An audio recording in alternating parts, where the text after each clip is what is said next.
I want to slow this down a little bit and talk about the idea of integrity in connection with what I'm going to call moral harmony and well being.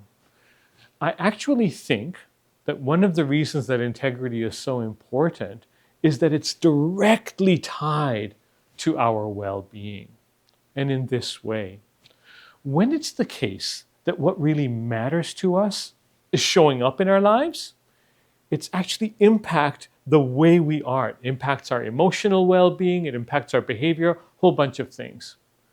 When it's the case that what matters to us is not showing up in our lives, either because we lack the courage to make them happen or because external forces prevent us from living out what matters, we're actually unwell. Our peace of mind, our state of mind becomes disturbed. Let me give you an example. I have a son. He's 21 years old today. And I just love hanging out with him. And one of the things that we used to do that made me so happy was go bike riding. So when my son was at home, imagine a Sunday morning, a beautiful day, and the two of us out for a bike ride. We're reading, we're talking rather. We're not reading, we're chatting as we ride, and we're having a lovely time. Imagine how that's impacting my well-being.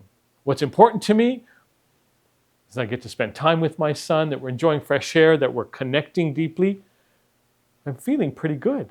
I'm feeling happy. I might even say I'm feeling blissful.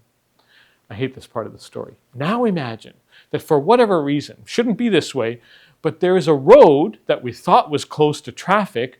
There's a truck barreling down, actually. And there is this truck that's going to, looks like, directly hit my son's bike. How do you think I'm feeling? I can tell you, I'd probably be feeling panic, scared, freaked out, painful kinds of things. Why? It's because what matters to me, his well-being, our connection, my responsibility for looking after him and being a good dad, all of those things are in jeopardy. I'm scared I'm going to lose them.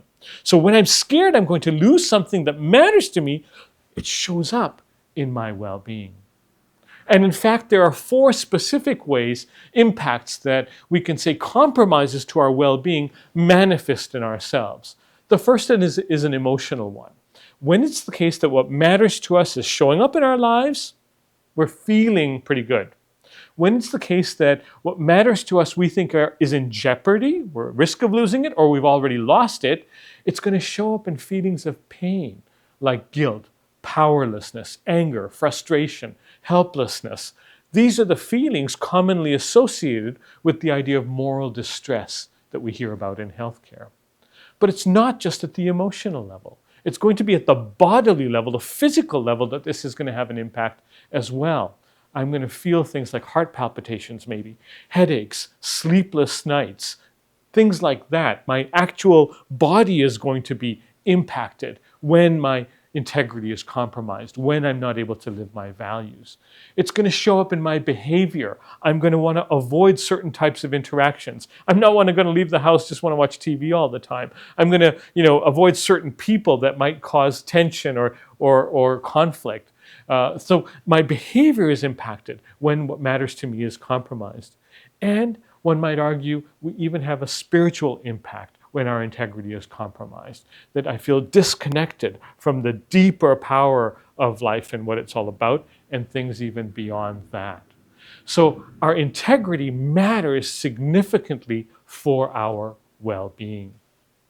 So what compromises our integrity, or what are the risks to our integrity? It's really important to understand what these risks are, because our literacy is going to have to be able to navigate these kinds of risks. So one of the risks is simply the fact of diversity, right? We serve alongside people who are different than us. And so 2 people might come to the same situation and have different understandings of what should matter and come up with different solutions and still be living with integrity. There are reasonable, different perspectives on how we should live and face or deal with the different questions that we face every day. This is a challenge. Now, in my view, diversity is a strength, and we're going to talk about pluralism a little later, which is all about our disposition to diversity. But for now, we simply want to name that this diversity is a challenge. Because as I'm trying to figure out how we should deal with this patient's needs and their discharge plan, I have to work with people who have different perspectives than I do. And so we have to figure out, how do we navigate now together through this? So diversity can be a challenge to living with integrity. Another challenge is inequality. A social fact of our world is that we are unequal from each other in multiple different perspectives. And the one I'm just going to point to right now is inequality of power. We live in hierarchies, and healthcare for sure is a hierarchy. And hierarchies are really important when you have to have sort of common ways of governing and operating very complex systems. You need to have different levels of authority that's responsible for a particular part of that very complex system. Hierarchy matters, right?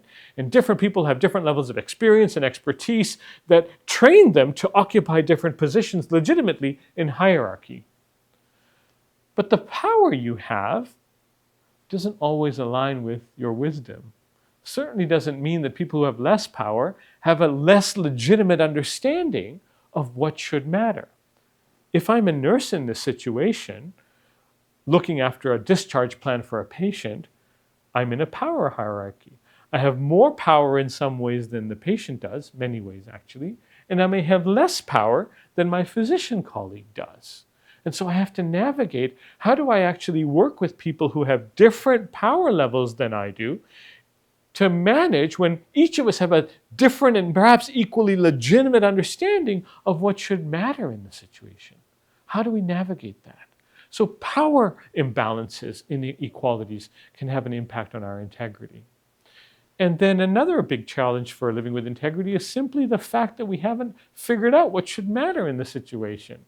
Is it more important to do what this patient wants? Is it more important to keep them safe in the setting they're going to? Is it more important to set them up so that they don't have to come back into the health system? What is most important as I'm trying to weigh and balance the values that will guide how we do this discharge plan for this patient? I don't know. And not having known that, not having figured that out yet, is one of the challenges that we face. So these are some of the complexities that come with trying to navigate our way.